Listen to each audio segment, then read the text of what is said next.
sometimes when I make these videos, I don't even think about how many people are going to listen to this, or the fact that somebody's going to listen to this other than me. I just kind of close my eyes and I just kind of let my thoughts out. And yesterday when I was, doing the voiceover for yesterday's video, I was basically, frustrated with my progress, frustrated with my schedule, my life. Everything was kind of busy. All sorts of things are happening, and I just feel like I haven't, made my best effort towards this goal of 300 kilo squat. Lots of things kind of getting in my way. And when I read about, what professional athletes kind of have to do to get to 300 kilos and above, I just think to myself, man, I'm so far off the pace. And we assume that these people who are on top of the game also have genetics on their side. So you have genetics, you have hard working, you have mentality.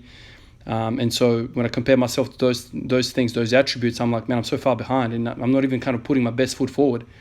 So that was kind of the mentality of yesterday's video. And I guess some of you guys didn't get the right idea what I was actually referring to. No way I'm going to quit. No way was I even considering quitting. I was just basically voicing that maybe this goal is not attainable. Not to say that I'm going to quit. Like, there's no surrender in me, man. One thing that I've always kind of thought about, and I love, reading about history, World War I, World War II, for me, the idea of surrendering or giving up is never an option, man. I'd rather go down swinging and take a couple of them out with me, just to kind of kneel down and surrender is not an option, man. Like, even if you survive that situation, like, how do you sleep at night? How do you go on? The fire in my belly for this stuff is really bright. It's really strong. I really want to work this out. I've got some assumptions. I've got some philosophies that I'm kind of basing all of this fire.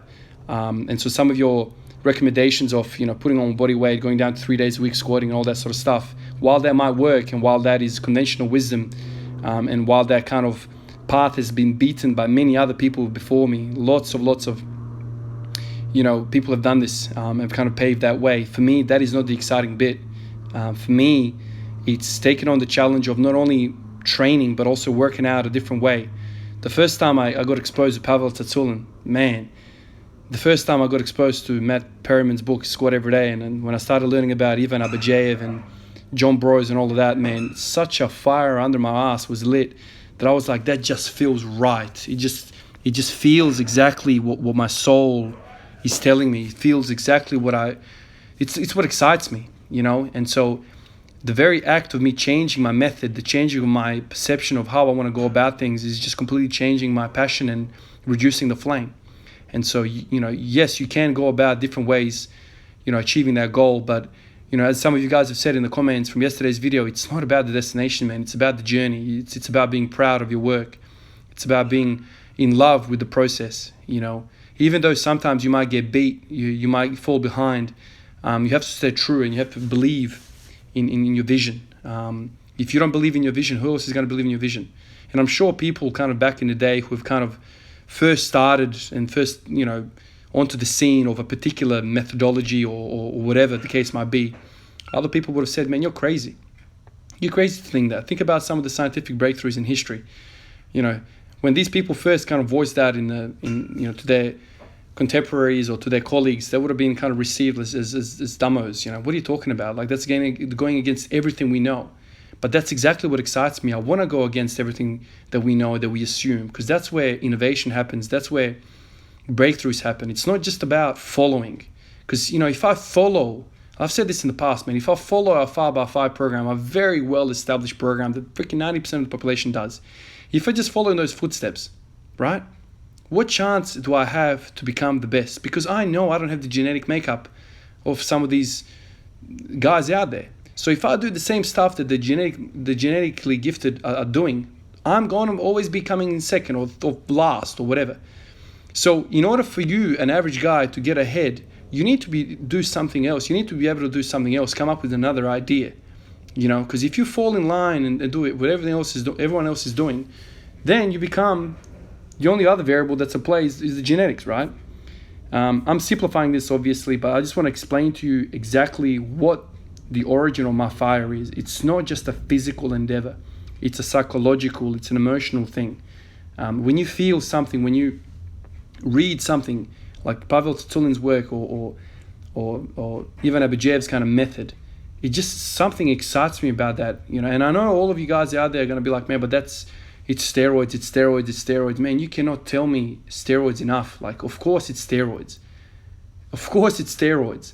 But then in the very next sentence, you're gonna go and say that everyone's on steroids anyway, regardless of what the method is. So what are we talking about here? On one hand, you're saying that everyone's on steroids, and on the other thing, you're saying you can't do that method because you need steroids. Well, everyone's on steroids anyway, man. So how does it matter? It doesn't matter what you do. So it's kind of like a you know, double kind of face, double standard. It makes no sense to me. In my brain, I think to myself, me as a natural athlete, I have a cap of how much muscle I want to put on. And no, I don't want to be a fatty bombard at 140 kilos, 180 kilos. That's not me. I don't want to have a stent at the age of 35 and 40. I don't want to not be able to run after my son in the park. You know, I don't want to have sleep apnea at night. I don't want to have diabetes. That's not worth it for me, man. That's not worth it. When I see Eddie Hall, a 230 kilo dude, deadlift 500, I'm like, that's impressive. But dude, the guy's only doing double body weight, basically. He's extremely unhealthy. When he did that 501, whatever the hell it was, he basically collapsed to his knees, and dudes came out and started putting, you know, oxygen on his face. I'm looking at that and I'm like, I don't know whether to be excited for that or be sad for him, because I know exactly what that's going to lead to. I can just imagine what his coronary artery is doing, or what his aortic arch is. What's his blood pressure just every day?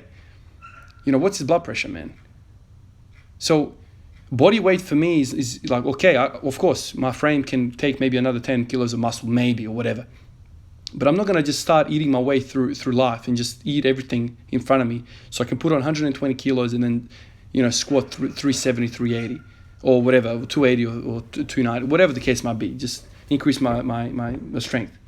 Not worth it to me. To me, that does not excite me one tiny bit. For me, the exciting thing is seeing an Olympic weightlifter. All right, they're on drugs. Who isn't on drugs?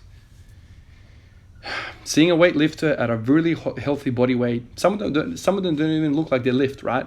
And the dude can squat 300 or 280 or 250 or whatever the case might be. Man, that is sexy. Full range of motion, ass to grass, no equipment. His knees are showing out, like you can see his kneecaps, and he's squatting that. That is sexiness to me, perfection. Now, that doesn't mean that what I'm telling you is something that you should pursue. I'm just basically telling you where I'm coming from, what the origin of this fire in me is. Why am I squatting with no Olympic weightlifting shoes? It's like an art. I'm picturing myself from a third person view, and I'm thinking, what do I want to see in the world? And I'm trying to do that, okay? When I first saw Clarence Kennedy pause 300 kilos, whatever the hell was, I was like, God damn, that is impressive, man. That is so impressive. That is more impressive than any Westside barbell squat that I've ever seen in my life. I don't care what the records are. I don't care how many medals they have or how much money they've won. When I saw Clarence Kennedy for the first time, I was like, man, that is respect. I want that. And over time, I realized that, you know, he's, enhanced a little bit or whatever. He's played with different things.